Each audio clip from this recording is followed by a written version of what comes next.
Terima kasih Anda masih bersama kami di Kompas Petang. Saya Cynthia Rompas. Saudara Kapolri Jenderal Listio Sigit Prabowo mengeluarkan surat perintah terkait pembentukan tim transformasi reformasi Polri.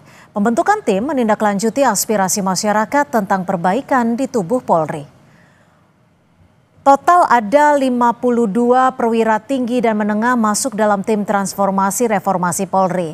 Kapolri mengatakan tim ini memiliki mandat utama untuk melakukan evaluasi menyeluruh terhadap program dan kinerja institusi, mendengar langsung keluhan publik, serta menyusun langkah perbaikan menyeluruh di tubuh kepolisian.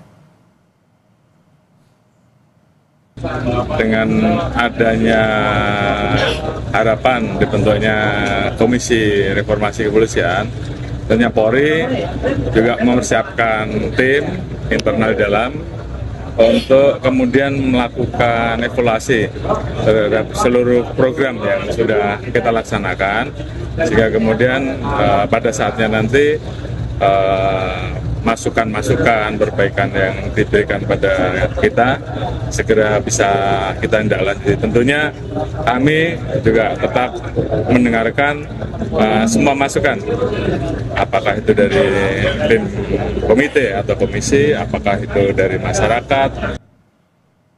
Komjen Krisnanda Dwi Laksana ditunjuk Kapolri sebagai Ketua Tim Transformasi Reformasi Polri. Hal ini sesuai dengan surat perintah Kapolri tertanggal 17 September 2025.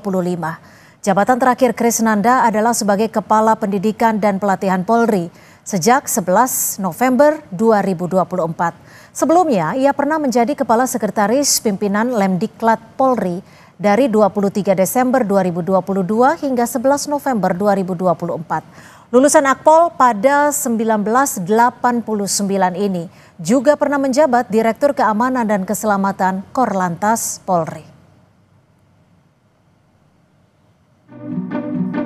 Polri membentuk tim transformasi dan reformasi kepolisian. Kapolri Jenderal Listio Sigit Prabowo menyebut pembentukan tim ini menunjukkan institusinya terbuka dan selalu menerima kritik dan masukan dari publik terkait perbaikan-perbaikan atas kinerja kepolisian. Menurut Listio, Polri selalu berbenah dan evaluasi internal pun selalu dilakukan. Apa yang mendesak untuk dilakukan? Kita terus melakukan upaya transformasi dan reformasi untuk perbaikan. Nantinya Polri selalu terbuka terhadap evaluasi, masukan-masukan dari luar. Kita ingin mendapatkan masukan dari masyarakat apa yang diharapkan untuk melakukan perbaikan. Sebelumnya, Presiden Prabowo Subianto menunjuk ex-Wakapolri Ahmad Doviri menjadi penasihat khusus Presiden bidang keamanan ketertiban masyarakat dan reformasi Polri yang bertugas merumuskan perubahan dan perbaikan Polri yang akan diserahkan ke Presiden.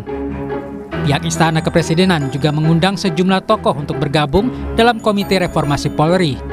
Menteri Sekretaris Negara Prasetyo Hadi mengungkapkan salah satu tokoh yang diundang adalah mantan Menteri Koordinator Politik Hukum dan Keamanan Mahfud MD. Itu bagian dari komitmen pemerintah, ya, komitmen Bapak Presiden, dan sekarang sedang proses untuk kita meminta kesediaan para tokoh-tokoh untuk berkenan bergabung di komite tersebut.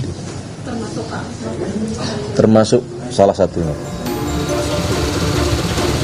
Publik menunggu Polri membenahi organisasi, sistem, kultur, dan personalia Polri yang banyak menuai sorotan.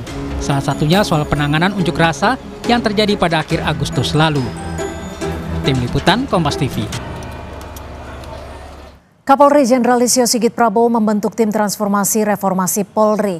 Kapolri memerintahkan jajarannya untuk berkoordinasi dan bekerja sama sebaik mungkin dengan unsur terkait demi kelancaran reformasi Polri.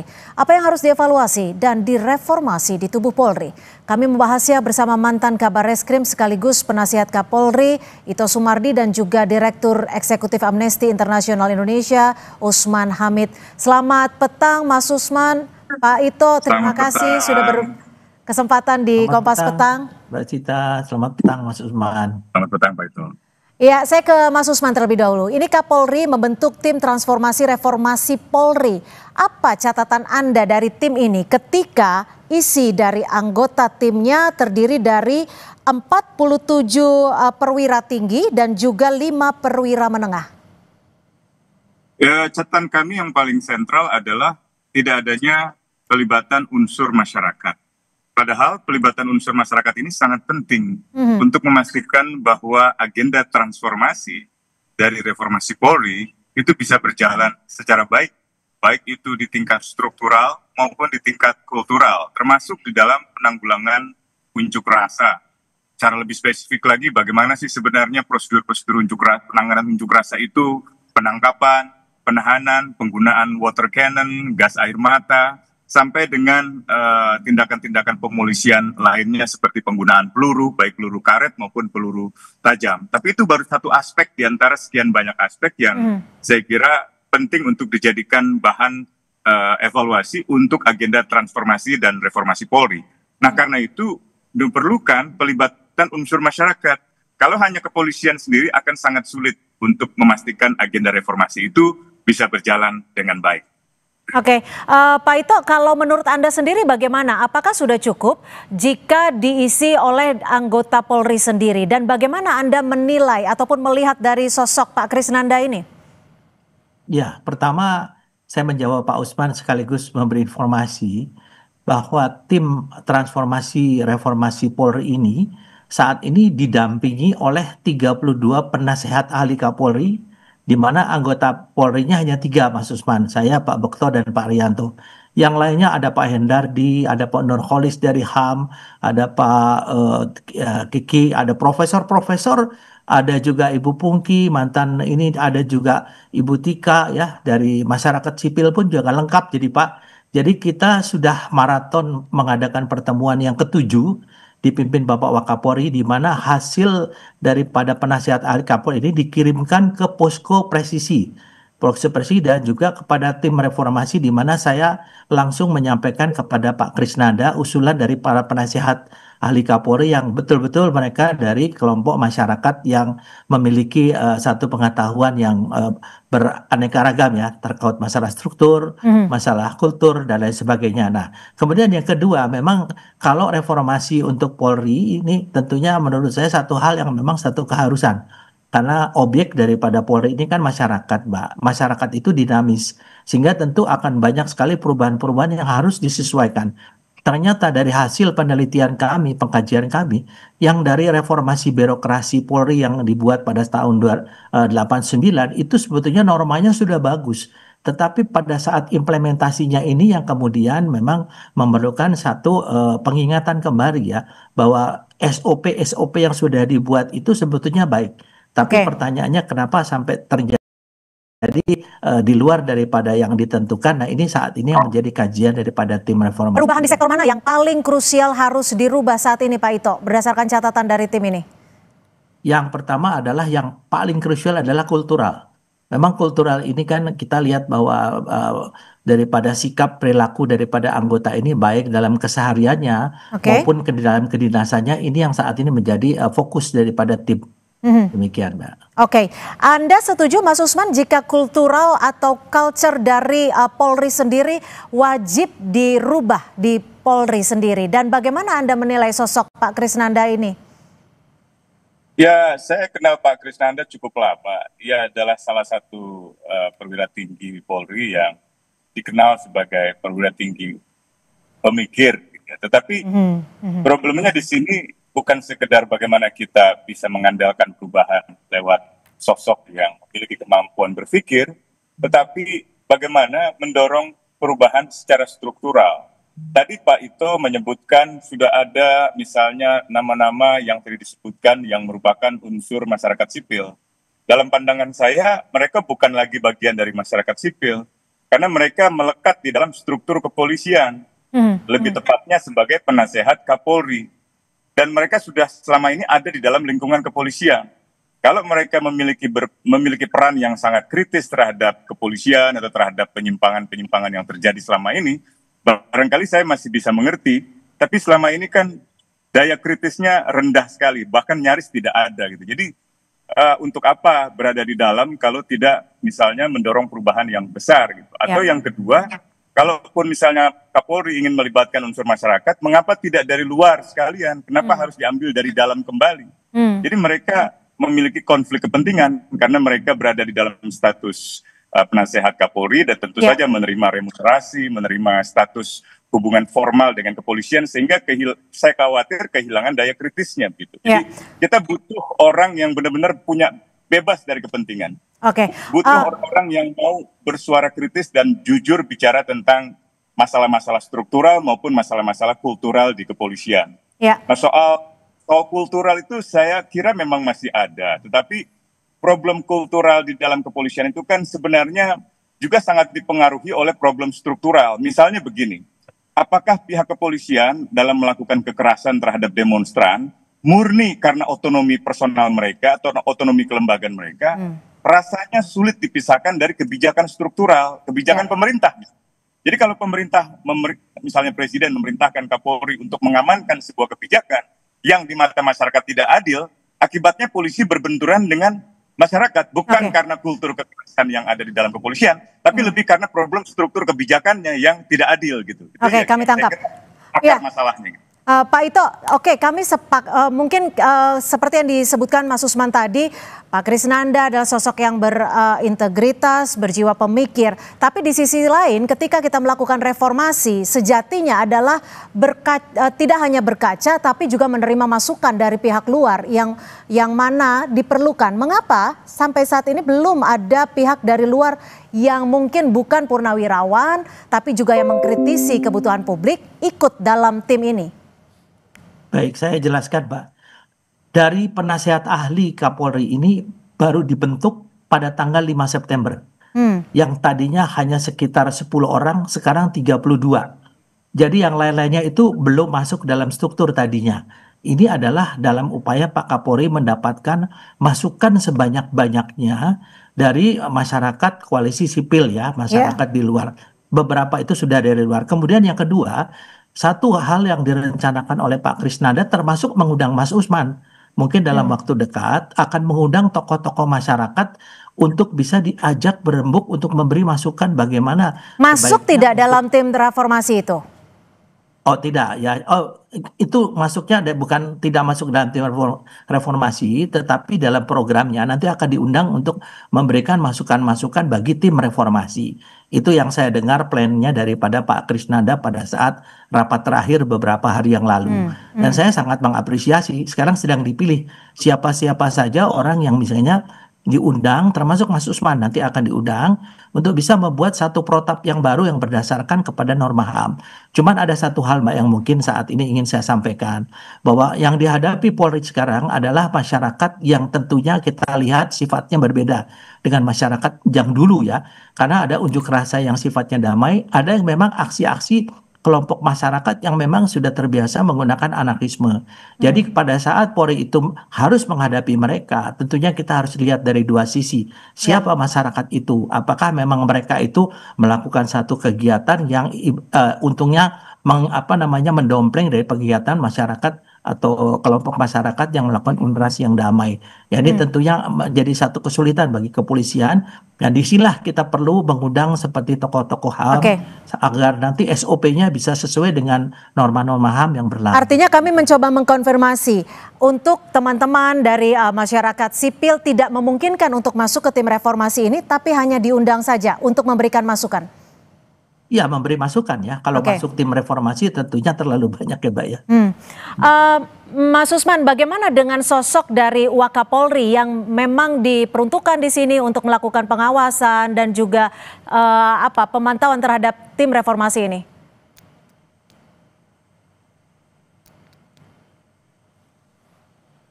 Baik, kami akan mencoba memperbaiki dengan Mas Usman Hamid. Saya kembali ke Pak Ito. Pak Ito, jika memang di dalam tim reformasi ini adalah terdiri dari anggota tim Polri sendiri, internal sendiri, lalu bagaimana mengatasi jika nantinya ada terbentur konflik kepentingan di sana? Saya kira tidak ada konflik kepentingan ya, Mbak. Itulah mengapa kemudian tiba-tiba untuk penasihat ahli ini menjadi sekian banyak ya. Dari berbagai disiplin ilmu, kemudian juga melibatkan dari pihak luar nanti di dalam untuk diundang oleh tim reformasinya Pak Krisnanda.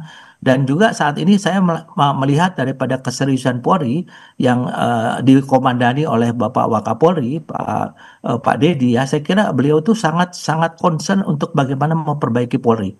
Dan ini kita sudah tidak ada tawar-tawaran lagi. Saya lihat upaya yang dilakukan oleh Wakapolri dan jajaran Mabes Polri itu betul-betul mereka sangat serius ya. Dan kita sebagai purnawirawan yang dilibatkan juga tentunya merasa mengapresiasi ya, karena banyak masukan pengalaman-pengalaman kami yang diambil untuk kemudian dimasukkan ke dalam satu bahan yang untuk dikaji secara bersama. Karena banyak juga norma-norma yang sudah kita buat dulu, karena saya juga dulu sebagai ketua tim reformasi birokrasi Polri ya tahun 89. Jadi banyak hal yang bisa kami sumbangkan kepada tim reformasi untuk kita kaji bersama-sama, yang baik kita teruskan, yang harus menyesuaikan dengan dinamika masyarakat ya harus kita perbaiki, termasuk masukan dari tokoh-tokoh masyarakat baik dalam status sebagai penasihat ahli maupun masyarakat koalisi sipil. Demikian, Mbak. Nanti dari tim reformasi ini apakah juga akan berkomunikasi dengan Pak Ahmad Doviri? Oh pasti. Sekarang sudah komunikasinya sudah intens, Pak. Karena kan sama-sama latar belakangnya kepolisian, dan ini juga semua kan yang lebih tahu untuk mereformasi Polri adalah kita. Karena kita yang alami sendiri, kita yang tahu, tentunya masukan dari luar ini adalah untuk bagaimana yang dilakukan oleh Polri ini bisa diterima oleh masyarakat ya, dan tidak melanggar norma-norma yang ada di dalam masyarakat, norma sosial. Nah, ini disampaikan kepada Pak Doviri dan tentunya disampaikan kepada Presiden ya. Mas Usman, Anda disebut akan diundang untuk memberikan masukan. Jadi tidak sebagai anggota tim reformasi, tapi akan diminta masukannya. Bagaimana Anda akan memberikan masukan kepada tim reformasi ini? Apakah ini cukup? Saya banyak undangan sebenarnya, termasuk dari Kompas. Tapi ginilah ya. Saya khawatir kalau komisi ini atau tim reformasi atau tim transformasi reformasi Polri ini tidak melibatkan unsur masyarakat, justru akan membuat pihak kepolisian tidak dapat melihat dirinya sendiri. Kan terkadang ketika kita melakukan evaluasi diri, kita sendiri tidak bisa melihat apa kesalahan kita, apa kelemahan kita. Perlu pihak luar untuk melihat kita, melihat apa yang salah dalam tubuh kepolisian. Jadi kalau dikatakan polisilah yang paling tahu masalah di polisi, ada benarnya, tetapi kadang-kadang banyak salahnya gitu. Justru dari pihak masyarakatlah yang paling bisa merasakan apa yang dilakukan oleh pihak kepolisian dalam pelayanan pelaporan. Ketika Anda diundang untuk memberikan masukan, apakah itu tidak cukup? Apakah memang harus ada dari koalisi sipil yang masuk dalam tim tersebut atau seperti apa? Saya kira harus ada kejelasan terlebih dahulu mandat dari tim transformasi reformasi Polri ini apa. Lalu bedanya dengan komisi reformasi Polri yang ada di kantor istana, di kantor presiden itu apa? Itu juga belum jelas saya kira. Selain masalah ketiadaan keterlibatan unsur masyarakat yang independen ya. Bukan bagian dari struktur kepolisian seperti penasihat-penasihat atau penasihat ahli maupun penasihat khusus gitu. Itu kan sulit untuk dikategorikan sebagai unsur masyarakat yang independen gitu.